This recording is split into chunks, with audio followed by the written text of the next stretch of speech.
အားလုံးပဲမင်္ဂလာပါရှင်16ရက်3လ2026အတွက်ကို 3D ဒီဥစ္စာကီးပရိတ်ဆိုင်လေးပေါ့နော်ဒီပရိတ်ဆိုင်လေးပြပေးမှာပါရှင်ဒီဆိုင်ကလေးကတော့လူတိုင်းသိနေကြပြီဆိုတဲ့အခါကျတော့ဟိုအစကနေပြီးတော့ဒီလိုအဆုံးအထိတော့မရှင်းပြနေတော့ဘူးအဲ့တော့ဒီမှာ6ခွန်နှစ်လို့ထွက်တဲ့နှစ်စာကဏ္ဍကနေပြီးတော့ပဲစပြီးတော့ရှင်းပြပေးရမယ်နော်6ခွန်နှစ်လို့ထွက်တဲ့အပြင်မှာထိထွယ်ကဏ္ဍက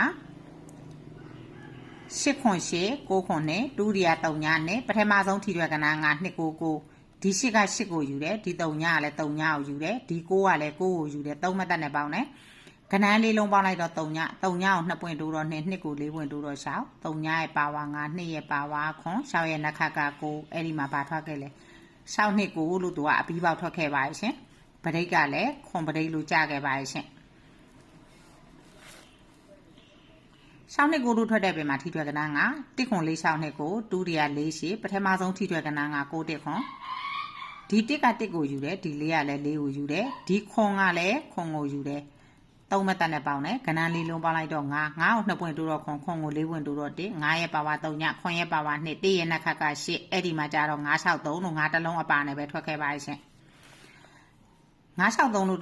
ထွက်တဲ့ပြင်မှာထိထွယ်ကဏ္ဍက3 4 3ည963ဒုတိယ3ညခွန်ပထမဆုံးထိထွယ်ကဏ္ဍက9နှစ်ခွန်ဒီ3က3ကိုယူတယ်ဒီ3ညကလည်း3ညကိုယူတယ်ဒီခွန်ကလည်းခွန်ကိုယူတယ်3မတက်နဲ့ပေါင်းတယ်ကဏ္ဍလေးလုံးပေါင်းလိုက်တော့3ကို2ပွင့်တိုးတော့9 9ကို4ပွင့်တိုးတော့9 3ရဲ့ပါဝါရှင်9ရဲ့ပါဝါ3ည9ရဲ့နခက6အဲ့ဒီမှာကျတော့866လို့သူက866လို့အပြီးပေါက်ထွက်ပြီးတော့ဘရိတ်ကလည်း3ညဘရိတ်လို့ကြားခဲ့ပါရဲ့ရှင်866လို့ထွက်တဲ့အပင်မှာထိထွယ်ကဏ္ဍက8နှစ်3ည866ဒုတိယ3ည6ပထမဆုံးထိထွယ်ကဏ္ဍက4ခွန်9ဒီ8က8ကိုယူတယ်ဒီ3ညကလည်း3ညကိုယူတယ်ဒီ9ကလည်း9ကိုယူတယ်3မတက်နဲ့ပေါင်းတယ်ကဏ္ဍလေးလုံးပေါင်းလိုက်တော့3ည3ညကို2ပွင့်တိုးတော့2 2ကို4ပွင့်တိုးတော့6 3ညရဲ့ပါဝါ9 2ရဲ့ပါဝါခွန်6ရဲ့နခက9ဒီအပင်မှာ3ည2 6 5ခွန်9အဲ့တော့ကီးပရိတ်ပါရှင့်3ည2 6 5ခွန်9ကီးပရိတ်ထိနေမှာလဲပေါက်တီကဏ္ဍဖြစ်မှာပါအဲ့တော့ပြီးခဲ့တဲ့တစ်ပတ်ကမှဘာတွေကတော့အမြဲတမ်းလောင်ကဏ္ဍနဲ့လောင်ကဏ္ဍအနေနဲ့ပဲအပူးဖြစ်သွားတဲ့အခါကျတော့အကုန်လုံးမှန်ပြီးတော့မပေါက်ခဲ့ဘူးအဲ့တော့ပြီးခဲ့ဘက်က35983ည6เนาะ35983ည6ကီးပရိတ်လို့ပြောခဲ့ပါရဲ့ရှင်ကီးရောပရိတ်ကောအပြီးပေါက်ထွက်သွားခဲ့ပါတယ်လောင်ကဏ္ဍကို86လို့ပြီးခဲ့ပါတယ်358ထိပ်ကို6လုံးပိုင်နဲ့ပေးခဲ့ပါရဲ့ရှင်3946ကီးကိုပေးခဲ့ပါတယ်6ထိပ်သေး2ခါသေး3အပိတ်သေးနှလုံးပေါင်းချင်း492အဲ့တော့နှလုံးပေါင်းချင်း4ရောနှလုံးပေါင်းချင်း2ကိုဖြစ်သွားပါတယ်အဲ့တော့ကိုပေးတဲ့ကဏ္ဍတွေကအကုန်လုံး1ချင်းနေကြီးဖြစ်သွားခဲ့တယ်ပေါ့နော်မန်ပါတွေကိုလောင်းကဏ္ဍ6ကိုဘယ်နေရာထားရမလဲမေးတဲ့လူတွေကို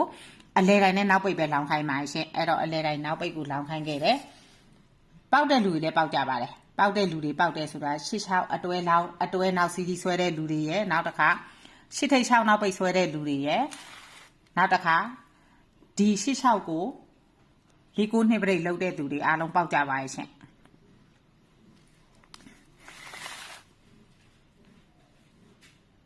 3ည9 4 2 8 1 8ခွန်4ခွန်4ဒီဖုန်းနံပါတ်က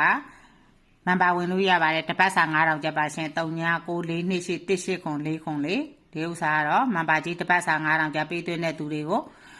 မန်ပါကရုဖွဲ့ပေးထားပါရှင်တစ်နှစ်စာမန်ပါနဲ့နှစ်တဝက်စာမန်ပါကရုလည်းဖွဲ့ပေးထားပါရှင်မန်ပါကြီးပေးသွင်းပြီးလို့ရှိရင်ဒီဖုန်းနံပါတ်ရဲ့ Viber တဲ့ကို screenshot လေးရိုက်ပြီးတော့ပို့ပေးထားပါဒီတစ်ပတ်မှာလည်းလောင်ကဏ္ဍနဲ့လောင်ကဏ္ဍလုံးပိုင်နဲ့